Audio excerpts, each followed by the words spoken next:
Okay, this is the Monday homework check for the 4th grade level that's doing quarter 2 right now. And we start off with place value. Now, since it says the word place, we have to give the name of the place, not the number value of the digit, okay? So we look at this 5, and right next to the 4 is the comma. That's thousand. So this 4 is in the thousands place. We go over one more, and we are in the 10,000s place. So all you have to write is 10,000s. Please make sure you're getting that S in there for it to be correct. Okay, this one we've got ones, tens, hundreds. So the 4 is in the hundreds place. Finding the difference always means subtract. Largest number on top. Here we go. 3 ones take away 8 ones. We can't do it. But when we go to the tens place, there's nothing. When we go to the hundreds place, there's nothing. So we have to borrow from the thousands place. What we're actually borrowing is 1,000. So we put the 1 here, 10 sets. Now we have 10 sets in the hundreds place. So 10 sets of 100 really is 1,000 because we borrowed 1,000.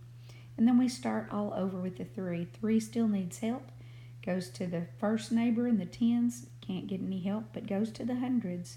And now we're borrowing 100. And that goes into the tens place. So now we have 10 sets of 10. Well, that is 100, isn't it? We borrowed 100, but now it's in the form of 10 sets of 10.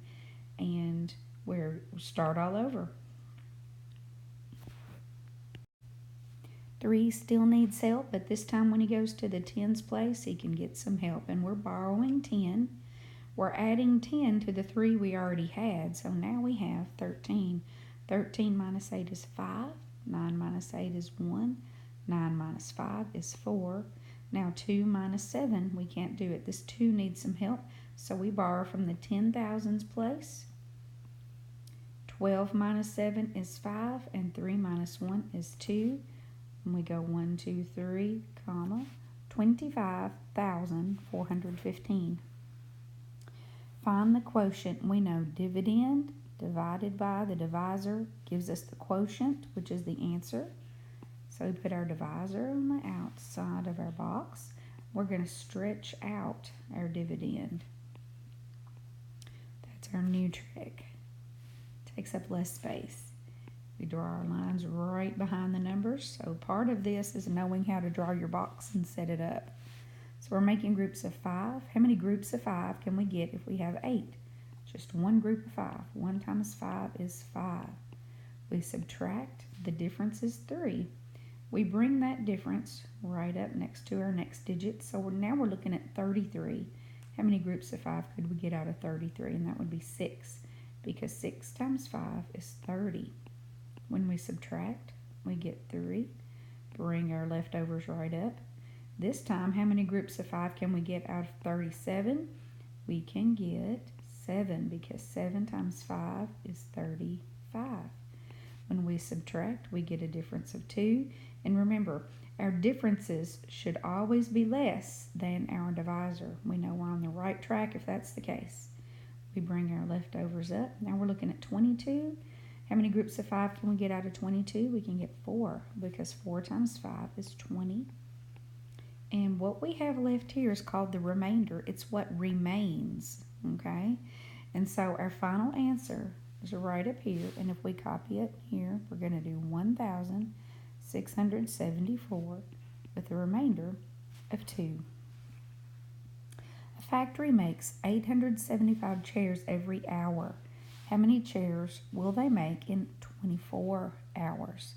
So this is for 1 hour. Now we need to imagine that for 24 hours. Yes, we could add this 875 up 24 times, or we could multiply. And we've been working on the partial product method. So our actual problem is this, but we're going to break it down, okay, into 2 problems and get a partial. So 875. Now we're going to break down the 24. Our first problem is going to be 20. times 20. The second problem, since we're breaking down 24 and we've got our 20 here, is going to be times 4. So let's multiply these. Let's drop the 0 straight down. 2 times 5 is 10. 2 times 7 is 14. Plus 1 is 15. 2 times 8 is 16. Plus 1 is 17. So this is our first partial product right here. Now let's do the other part. That's where partial comes from. Part. 4 times 5 is 20. 4 times 7 is 28. Plus 2 more is 30. 4 times 8 is 32. Plus 3 more is 35.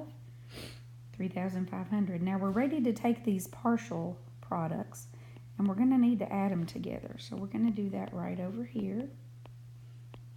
Make sure you're lining everything up correctly. Okay, when we add, 5 and 5 is 10. 3 and 7 is 10, plus 1 is 11. And 1 and 1 is 2. So our final answer, if we copy it right over here, is 21,000. And if we look back at the question, how many chairs? 21,000 chairs. Create a pattern with the rule n plus 3. So our number, will start with a number, which we will call n, and that'll be our input. Doesn't tell us how far to go, but we'll stick with 5 numbers. And we will apply the rule of n plus 3 to get our output. So if we start with 1, if n is 1, then 1 plus 3 is 4. You could start at any point that you would like though. So let's keep going in order to create our pattern. If n is 2, 2 plus 3 is 5. If n is 3, 3 plus 3 is 6. If n is 4, 4 plus 3 is 7. And if n is 5, we've got 5 plus 3 is 8. Compare fractions using greater than, less than, or equal to. Draw the fractions. So when we do comparisons, the very first method that we are going to use is stacked rectangles. The reason they have to be stacked is we're going to compare them from left to right. So I'm going to make 2 rectangles over here. On the top one, I'm going to draw the 5/7. And the bottom one, I'm going to draw the 3/4. So to begin with, my top one has to have 7 pieces. That's an odd number, so I'm going to put a piece right in the middle. And then I need 3 on each side. 3 plus 3 plus the 1 in the middle will give me 7. So I need 3 there, 3 there. And I get to color in 5 of them. We've talked about how you color in. If you'll shade in the opposite direction, then you can still see how many slices you have. So here we are. Now we're going to do the same thing, but we're going to divide the next one into 4ths. So in half, because it's an even number, then half the halves, and color in 3 of them. And if you look very carefully, you can see right here that the bottom one, the 3/4, is larger. So 5/7 is less than 3/4. Okay, now let's do the same thing over here for our 4/7 and our 6/10. So the top one I'm going to make into 7ths. So again, put 1 in the middle. We need 3 on each side of that centerpiece. And we get to color in 4. The next one I have to split into 10ths. So 10 is even. I'll go right down the middle, and I need 5 on each side. Woo-wee.